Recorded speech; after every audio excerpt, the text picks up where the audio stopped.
전능하사 천지를 만드신 하나님 아버지를 내가 믿사오며 그 외아들 우리 주 예수 그리스도를 믿사오니 이는 성령으로 잉태하사 동정녀 마리아에게 나시고 본디오 빌라도에게 고난을 받으사 십자가에 못 박혀 죽으시고 장사한 지 사흘 만에 죽은 자 가운데서 다시 살아나시며 하늘에 오르사 전능하신 하나님 우편에 앉아 계시다가 저리로서 산 자와 죽은 자를 심판하러 오시리라. 성령을 믿사오며 거룩한 공예와 성도가 서로 교통하는 것과 죄를 사하여 주시는 것과 몸이 다시 사는 것과 영원히 사는 것을 믿사옵나이다. 아멘. 함께 부를 찬송은 찬송가 115장, 찬송가 115장 기쁘다 구주 오셨네 1절과 3절입니다. 1절과 3절 두 절을 찬송하겠습니다. 시작. 기쁘다 구주 오셨네 만 백성 맞으라 온 교회여 다 일어나 다 찬양하여라 다 찬양하여라 다 찬양하여라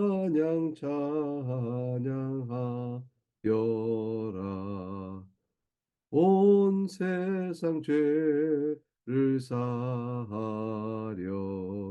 주 예수 오셨네 죄와 슬픔 몰아내고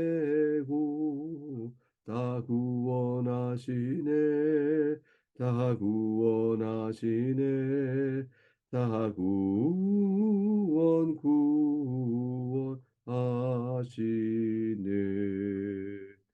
아멘.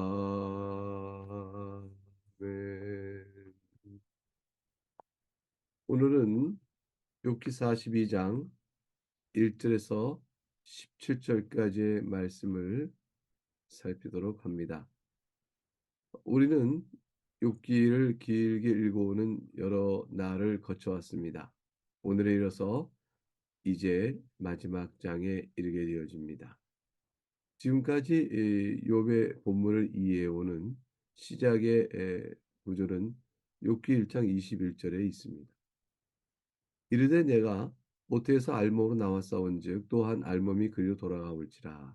주신 이도 여호와시요 거두신 이도 여호와시오니 여호와 이름이 찬송을 받으실지이다 하고 욥은 고난을 당하였습니다. 그 고난의 시험은 사탄의 도발에 의한 것이었고 하나님 허락했습니다. 과연 욥은 자신의 이익을 위하여 자신의 평안을 위하여 즉 까닭도 없이 여호와를 섬기겠나이까? 이런 사탄의 도발에서 하나님께서 사탄이 평안과 자신에게 주시는 이익이 거두어지면 결코 하나님을 섬기지 않을 것입니다. 이 사탄의 도발을 하나님 받으시죠. 그래서 욥에게 고난이 주어지게 되어집니다. 그러나 욥은 1장 21절에 주신 이도 여호와시요 거두는 이도 여호와시라 라고 말하므로 욥은 사탄의 시험이 실패한 것임을 그대로 드러내 주었습니다. 욥은 무엇인가를 받았기 때문에 여호와 하나님을 섬기는 자가 아니요 하나님 그분을 찬송하기에 이 세상의 좋은 것, 자신의 마음에 드는 것과 관련지어 나가는 그런 신앙인이 아니었습니다. 그러나 욥은 자신이 당한 일이 너무 고통스러운 것이죠. 그래서 욥기 10장 1절에 내 영혼이 살기에 곤비하니 내 불평을 토로하고 내 마음이 괴로운 대로 말해라. 욥은 그래서 자신이 당하는 그 고난 속에서 하나님께 그 고난으로 인한 슬픔과 탄식을 토로하고 그 영혼이 견디기 어려운 상황 속에 내몰림으로 무척 곤비한 상황 속에서 마음에 대한 괴로움대로 하나님께 말하기 시작합니다. 그 말은 하나님 내가 당하는 이 모든 고난이 무엇 때문입니까? 이것이 세상은 인과 응보의 신학으로 나를 규정하고 판단하는데 그런 부분에 있어서 제가 하나님 앞에서 그렇다면 인과응보의 신앙이라면 제가 당할 불의는 없는 것이 아닙니까? 하나님께서는 무엇보다 그것을 잘 아시오니 저는 무엇 때문에 이와 같은 고난을 당하는 것입니까?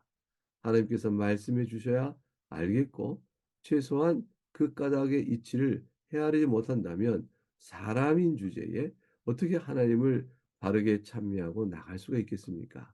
하나님 최소한 저에게 말씀을 해 주시기를 바랍니다. 욥은 집요하게 친구들의 정죄에 맞서서 자신이 당신들이 말한 같은 죄를 범한 자가 아니요 라고 자신의 의를 변호하되 하나님 앞에서는 아무도 의인일 수 없는 인간의 처지에서 자기 당한 고난의 답을 찾고자 묻고 나갔던 것입니다. 그런 가운데 하나님께서 말씀을 주셨죠. 38장부터 하나님이 말씀을 주셨습니다. 그때 말씀은 요, 네 자신이 누구라고 생각하느냐 이것으로 요약됩니다. 그것을 말씀하시기 위해서 38장 1절에 요백의 폭풍 가운데 나타나십니다. 2절에 무지한 말로 생각을 어둡게 하는 자가 누구냐 물으셨습니다.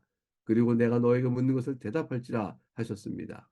그리고 4절에 땅에 기초를 놓을 때 네가 어디 있었느냐 물으셨습니다. 창조주의 권능을 나타내심으로 네가 깨달아 알았거든 말할지라 이렇게 말씀하셨어요.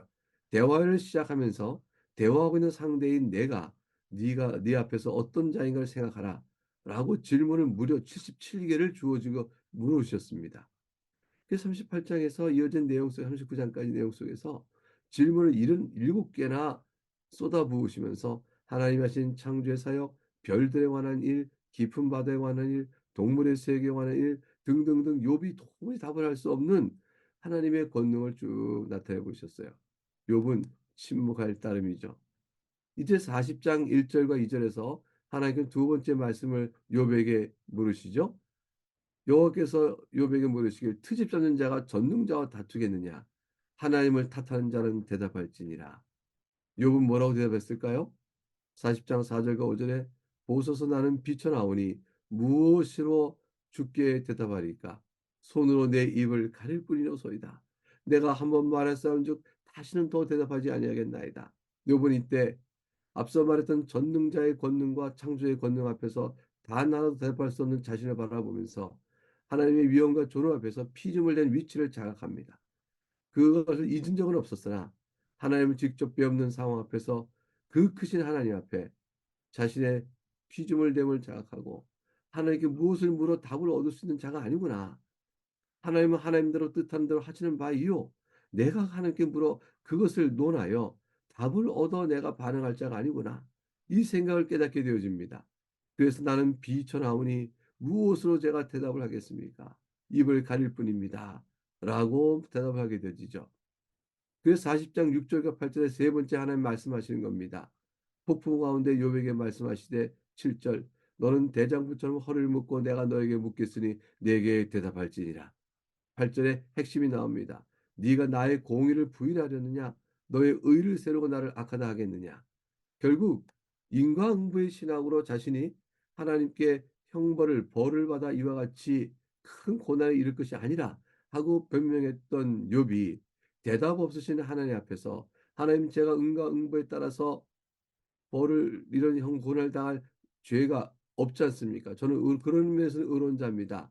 라고 말하면서 그러나 하나님께서 대답을 해줘야 주께 이 연약한 피조물이 하나님을 믿고 경배하는 것 아닙니까? 라고 말할 때에 침묵하시는 하나님이 결국 악하다는 것이냐? 라는 결과를 낳게 되어지는 것입니다.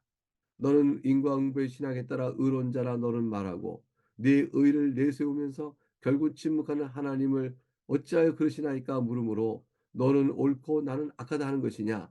라는 그러한 신학적인 귀결에 대해서 하나님이 대답해보라 말씀하셨습니다. 그리고 40장 15절에 이제 베못을 볼지어다 내가 너를 지은 것 같이 그것도 지은 것이나 41절 리워야단을 끌어낼 수 있겠느냐 라고 말씀하셨어요.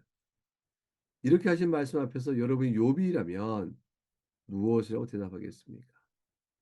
욥의 고백은 세 가지로 모아집니다. 욥은 첫 번째 이렇게 고백을 합니다. 42장 오늘 본문의 1절과 2절이죠. 하나님의 말씀입니다. 욥이 여호와께 대답하여 이르되 주께서는 못하실 일이 없사오며 무슨 계획이든지 못 이루실 것이 없는 줄 아오니. 하나님의 말씀입니다. 하나님의 주권과 권능에 대한 고백이죠. 욥은 철저하게 하나님의 주권과 권능을 고백합니다. 이제 두 번째 욥의 고백은 3절 말씀에 있습니다. 하나님의 말씀입니다. 무지한 말로 이치를 가린 자가 누구니까 나는 깨닫지도 못한 일을 말하였고 스스로 알 수도 없는 헤아리기도 어려운 일을 말하였나이다. 하나님의 말씀이죠. 이제 욥이 자각합니다. 자신이 하나님께 물었던 일, 의인인데 인간의 신앙에 따라 고난받을 이유가 없는 의인인 자신이 어째여 하나님 앞에서 답을 얻지 못한 채 이 고난을 당하는가? 하나님 내게 말씀해 줘야 되는 것이 아닌가라고 물을 때에 그 자체가 무지한 말이었습니다. 그 자체가 하나님의 전능과 주권을 가진 하나님께서 인간을 다스려가는 하나님의 섭리의 놀라운 지혜로움과 그 자유하심은 인간이 깨달을 수 있는 일이 아니었어요. 깨닫지도 못한 일을 말하고 답을 달라 말했던, 그 알려주셔서 결코 알 수 없고 가르쳐도 헤아릴 수 없는 하나님의 오묘한 섭리와 지혜의 그 깊은 일, 그 주권적 권능에 대해서 내가 말하였으니 무지한 말입니다. 이렇게 고백을 하게 됩니다. 하나님의 지혜와 권능에 대한 겸손한 고백이죠. 그러면서 4절과 5절에 가면 이제 욥은 이렇게 말합니다. 4절입니다. 내가 말하겠사오니 주는 들으시고 내가 주께 묻겠사오니 주여 내게 알게 하옵소서. 이거는 따져 묻는 것이 아닙니다. 하나님께서 지금까지 물어왔던 욥의 질문이 아닙니다. 이제 욥은 하나님께서 하시면 하신다 하겠사오니 하나님께서 말씀하신 바가 그의 뜻이 오면 제가 들을 따름이옵니다. 라고 고백하는 겸비한 고백으로 바뀌어진 내용이죠. 5절 주의 말씀을 보실까요? 내가 주께 대하여 귀로 듣기만 하였사오나 이젠 눈으로 주를 배옵나이다. 이제 눈으로 주를 배웠듯 하나님은 육안의 눈으로 배울 수 있는 분이 아닙니다. 그러나 욥은 이제 깨달음 속에서 하나님은 그런 분이시지. 내가 이제 알았노라 깨달았노라. 이제 자신이 가졌던 깊은 고난 속에서 물었던 질문에는 답을 얻고 있는 심령으로 밝은 빛을 보는 것이에요. 내가 이제 눈으로 주를 배옵나이다. 주여 내가 이제 미련한 눈이 떠져서 주를 배웁듯 깨닫게 되나이다. 그 결과 세 번째 욥의 고백이 나옵니다. 그는 6절 말씀입니다. 그러므로 내가 스스로 거두어들이고 티끌과 제 가운데서 회개하나이다. 하나의 말씀입니다. 욥은 세 번째 고백 속에서 마침내 회개하며 무릎을 꿇습니다. 욥이 무엇을 회개했을까요? 그 내내 친구들이 욥에게 지적했던 네가 이 고난 받는 거 보니 네가 죄가 있느니라. 네가 죄를 회개하라. 돌이키라. 라고 말했던 그 도덕적 죄, 영적 죄일까요? 아닙니다. 욥은 그렇게 한 사람이 그러한 도덕과 영적 범죄를 저한 자가 아닙니다. 그것은 하나님께서 욥에게 이미 증인이 되어 주셨었죠. 욥기 1장 8절에 주께서 말씀하지 않습니까? 사탄에게 이르시되 내가 내 종 욥을 주야에 보았느냐 그와 같이 온전하고 정직하여 하나님을 경외하며 악에 떠난 자는 세상에 없느니라. 욥은 세상에 자기 친구들이 정죄하듯 그런 죄인이 아니었습니다. 그럼 욥은 의인인 것이죠. 근데 의인이 고난을 받은 것입니다.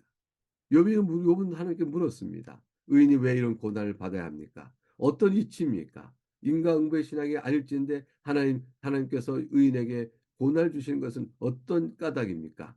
답을 얻고자 물었죠. 그러나 답을 얻지 못합니다. 그런데 왜 욥은 회개를 한 것일까요?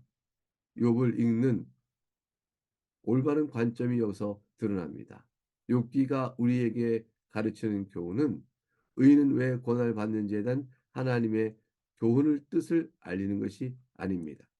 오히려 욥이 의인으로서 고난을 받는 이유에 대해서 욥기는 가르치지 않고 있다는 것이 도리어 분명해집니다. 왜냐하면 답을 주지 않기 때문이죠. 하나님께서 욥에게 말씀하신 내용을 보세요. 40장 8절에 이렇게 되어 있었죠. 네가 내 공의를 부인하려느냐? 네가 의를 세우려고 나를 악하다 하겠느냐? 욥기는 욥이 당한 상황을 살피면서 욥이 하나님께 묻는 질문 그대로 그런 관점에서 읽는 것이 아닙니다. 즉, 세 친구들이 욥에게 말했던 인과응보의 신학의 관점에서 욥이 자, 이제 고난을 당했는데 하나님께서는 인과응보의 신학에 따라 욥이 어떤 불의가 있고 이런 고난을 받을 만한 것인가를 전능하신 하나님이 말씀하시겠다라고 읽어서도 안 되고요. 또 욥이 그 당하는 인과응보 신학을 당할 수 없는 의인이 분명한즉 욥이 묻는 질문은 정당하므로 하나님은 정당한 욥의 질문 앞에 답을 할 책임이 있다라고 접근해서도 아니 되는 것입니다. 그러므로 욥은 하나님께서 어떤 답을 얻어야 하나님을 믿을 수 있는 것이고 그러므로 하나님께서는 그것조차 알려주지 않으면 아무도 신앙을 아무에게도 신앙을 기대하거나 요구할 수 없는 것이다. 그러므로 무엇인가를 말씀해 줄 것이다 라고 기대해서 읽는 것도 아닙니다. 욥은 아무 답을 얻지 못합니다. 그러나 회개를 하고 있습니다. 그러면 결국 욥기는 우리에게 하나님께 서 있는 신앙인 인간 피조물 그 위치에서 도대체 신앙이란 무엇일까? 하나님을 믿는 것은 무엇일까? 라는 근원적인 문제를 우리에게 밝혀 보여주고 있습니다. 다시 욥의 반응을 볼까요? 3절에서 욥은 뭐라고 말했죠? 무지한 말로 이치를 가른 자가 누굽니까? 라고 스스로 고백했습니다. 나는 깨닫지도 못하는 일을 말하였고 스스로 알 수도 없고 헤아리기도 어려운 일을 말하였다고 말합니다. 자신에게는 어떤 능력과 지혜도 없다는 것이죠. 이것은 하나님이 설령 나에게 무엇을 말하신들 제가 그것을 헤아릴 수 있겠습니까? 무엇을 말씀하신들 하나님께서 하시는 일에 대해서 제가 무엇을 판단할 수 있겠습니까? 욥은 여지껏 내내 의인인데도 이런 고난을 받는 것은 인과응보 신앙에 합당한 것이 아니므로 이거는 불합리한 것입니다. 그러면 인과응보 신학이 아닌 다른 어떤 것 때문에 내가 고난을 받는지 합리적인 설명을 주시옵소서. 그렇지 않으면 이 무질서를 어떻게 설명할 수 있습니까? 라는 것이 욥의 주장이었죠. 그런데 하나님께서는 욥에게 세상을 있는 그대로 보여주십니다. 그 보여준 있는 세상은 무질서하지 않고 합리성이 없는 것도 아니었습니다. 질서의 세계를 보여주셨습니다. 사람의 중심이 있지 않은 오히려 아름다운 자연의 질서, 아름다운 자연의 질서, 창조의 영광을 그대로 비춰 주십니다. 욥은 그 순간에 어마어마한 변화를 겪습니다. 놀라게 됩니다. 충격을 받게 되어지죠. 6기 19장 25절 27절 말씀을 기억해 볼까요? 하나님의 말씀을 들으시기 바랍니다. 내가 알기는 나의 대속자가 살아계시니 마침내 그가 땅 위에 서실 것이라. 내 가죽이 벗김을 당한 뒤에도 내가 육체 밖에서 하나님을 보리라. 내가 그를 보리니 내 눈으로 그를 보기를 낯선 사람처럼 하지 않을 것이라. 내 마음이 초조하구나. 어떤 뜻입니까? 결국 이런 말이죠. 언젠가는 곧 육체 가죽이 벗김을 당한 뒤 종말이 되어질 터인데 그때는 육체 밖에 있을 내가 하나님을 배울 것 아닌가. 욥은 부활 신앙을 가진 것은 뚜렷하게 나타나고 있지 않습니다. 그러나 내세가는 분명하죠.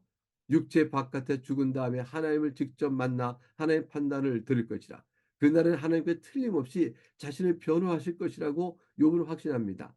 지금은 이 생 속에서 고통을 받고 있지만 나는 인과응보의 신학에 따라 친구들이 나를 판단하는 규율을 본다면 억울한 사람입니다. 그렇다는 사실을 하나님이 대변해 주실 것입니다. 라고 믿고 있습니다. 여기서 말하는 구속주는 우리가 믿는 예수 그리스도의 구속주, 즉 죄인을 대신하여 모든 죄값을 치러 주시는 대리속죄의 구속주를 말하는 것이 아니고요. 욥은 자신의 의롭다를 해명해 줄 구속주를 말하고 있는 것이죠. 친구들이 자신을 정죄하는 것에 대하여 자신의 그 정죄로부터 모면케 해줄 구속주. 그러나 우리의 구속주는 대리속죄의 구속주입니다. 우리는 대리속죄의 구속주를 만나고 그 구속주를 믿을 때 우리의 신앙 걸음을 알아줄 구속주를 만날 것입니다. 욥은 우리와 같은 대리속죄 구속주는 아니라 자신의 의롭다 함을 말해줄 구속주를 기다리고 있었습니다. 자신의 사정을 알아줄 하나님이 계실 것이라 빨리 뵙기를 원한다. 이런 표현을 썼죠. 욥은 그때까지도 자신이 하나님께 묻는 질문에 죄성, 물을 수 없는 질문을 묻고 있다는 사실, 그 사실을 자각하지 못한 채 자신을 의롭다 하고 의로움을 주께서 인정하실 것이라고 말했습니다. 그런데 지금 무엇이라고 말합니까? 내가 주께 대하여 귀로 듣기만 하였사오나 이제 눈으로 주를 배옵나이다. 그는 완전히 새롭게 자각한 사람, 이제 눈을 뜬 자로 서 있습니다. 그러므로 6절에 내가 스스로 거둬들이고 티끌과 재 가운데서 회개하나이다 라고 말하고 있습니다. 욥은 자신의 무지와 한계를 인정한 것이죠. 자신이 하나님께 물었던 모든 짐을 다 철회합니다. 그리고 이제 하나 자신의 위치를 새롭게 깨닫습니다. 인간이란 죽음을 피할 수 없는 한낱 그런 연약한 존재에 불과하다. 먼지와 티끌 같은 존재에 불과하다. 그런데 이제 그런 존재가 하나님을 친히 뵙는 영광 가운데 있다는 사실을 찬양하면서 고백을 하는 것입니다. 하나님의 섭리를 판단할 인간은 아무도 없다. 인간은 하나님의 섭리를 깨달아 이치에 합당하니 믿는 것이 아니다. 인간은 그것을 하나님께서 알려주실 의무도 없거니와 알려주신들 다 알고 깨달을 수가 없는 미천한 존재이다. 우리의 한계를 깨닫고 살아계신 하나님 앞에 엎드리는 것이 욥의 고백입니다. 여러분 이것이 신앙의 절대 이유입니다. 우리는 하나님의 계신 걸 알고 하나님의 권능과 지혜를 알고 더군다나 우리는 우리 죄를 압니다. 대리속죄 예수 그리스도의 은총을 압니다. 그 사실 하나로 모든 것을 답하는 것입니다. 우리가 예수 그리스도를 믿고 하나님을 믿고 살아가는 인생이 되어야 한다라는 사실에 대하여 우리 이 하나로 모든 것을 답을 얻게 되는 겁니다. 하나님 누구신가? 전능자여 창조주시여 모든 만드신 만물을 그의 뜻대로 다스리는 분이시라. 그 하나로 신앙의 모든 답을 우리는 얻고 있는 것입니다. 하나님, 제가 믿을 만한 이유를 주세요. 라고 물어 믿는 것이 아닌 것입니다. 이제 그런 욥에게 42장 7절과 17절에 처음보다 더 복을 주셨습니다. 갑절이나 복을 주셨습니다. 그걸 위해서 주신 하나님께서 이러한 맥락 속에서 이런 놀라운 반전을 주시기 전에 행하신 일이 두 가지가 있죠. 첫째는 친구들 책망하시고 낮추셨습니다. 욥에게 나가 용서를 구하라 하십니다. 42장 7절 이하의 주의 말씀입니다. 대만 사람 엘리바스에게 하나님께서 말씀하십니다. 내가 너와 너의 두 친구에게 노하노니 너희가 나를 가리켜 말한 것이 내 종 욥의 말같이 옳지 못함이라. 8절 그런즉 너는 스스로 숫소 7과 순양 7을 가지고 내 종 욥에게 가서 너희를 위하여 번제를 드리라. 내 종 욥이 너희를 위하여 기도할 것인즉 내가 그를 기쁘게 받으리니 너희가 우미한 만큼 너희에게 갚지 아니하리라. 이는 너희가 나를 가리켜 말한 것이 내 종 욥의 말같이 옳지 못함이라. 이에 대만 사람 엘리바스와 소아 사람 빌닷과 나아마 사람 소발이 가서 여호와께서 자기들에게 명령하신 대로 행하니라. 하나님께서 욥을 기쁘게 받으셨더라.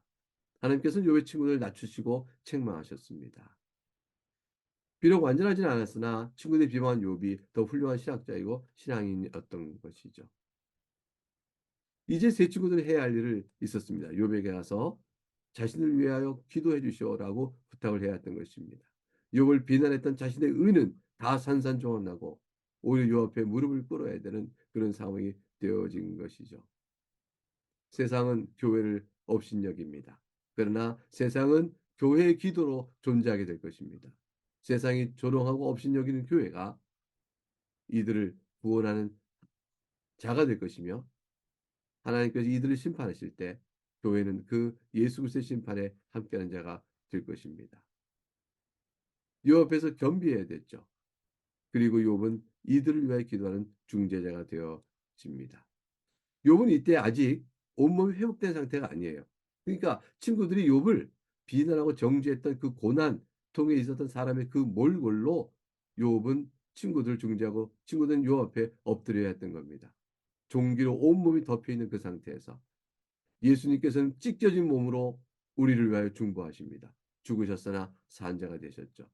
욥은 예수 그리스도는 아닙니다. 그러나 중보하는 그 모습에 하나님 편에 서 있는 자의 모습을 보여주죠.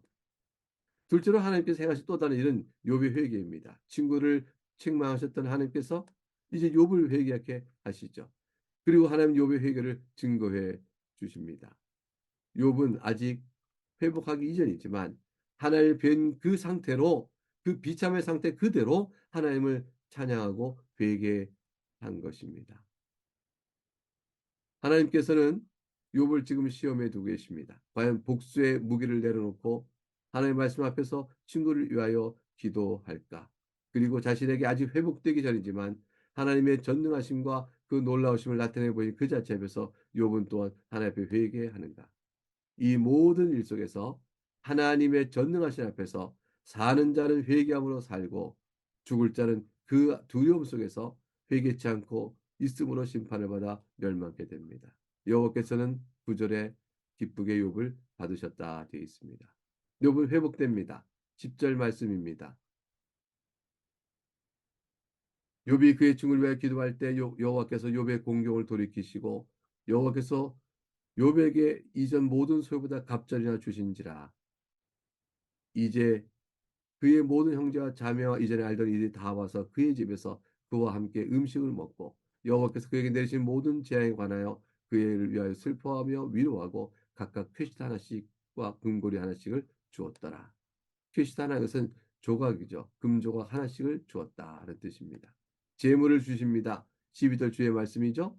여호와께서 왜 말년에 욥에게 처음보다 더 복을 주시니 그가 양 14,000과 낙타 6,000과 소 1,000결이와 암나귀 1,000을 두었고 자녀의 복을 주십니다. 13절 17절 말씀입니다. 또 아들 7과 딸 셋을 두었으며 그가 첫째 딸은 여미마라 이름하였고 둘째 딸은 구시아라 이름하였고 셋째 딸은 게레 합북이라 이름하였으니 모든 땅에서 욥의 딸들처럼 아리따운 여자가 없었더라.